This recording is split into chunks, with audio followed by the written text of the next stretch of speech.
Hi everyone, this is Ben with WTI, and it almost seems strange that I'm going to tell you how much I like the Apple AirPod Pro second generation headphones because I normally hate in-the-ear headphones.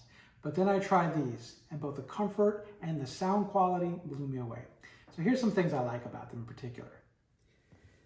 So first of all, besides having great sound quality, the headphones themselves have two different settings. You can have noise cancellation, which just shuts out everything else, or a transparency mode, which allows you to hear what's going on around you while still listening to your music or whatever.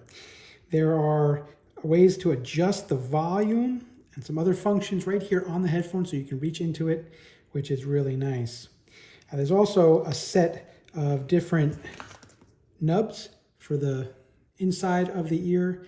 So this is great because not everyone's ear is the same, and not only does it affect the comfort level, but it affects the sound quality.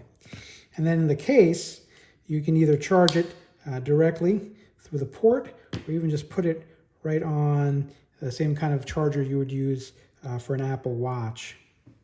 So whether you're using these headphones to work out, for traveling, a day at the beach, or just to shut out the outside world, the Apple AirPod Pro second generation headphones are an amazing buy. If you're going to invest in a good set of headphones, I would definitely recommend this, and that's my point of view.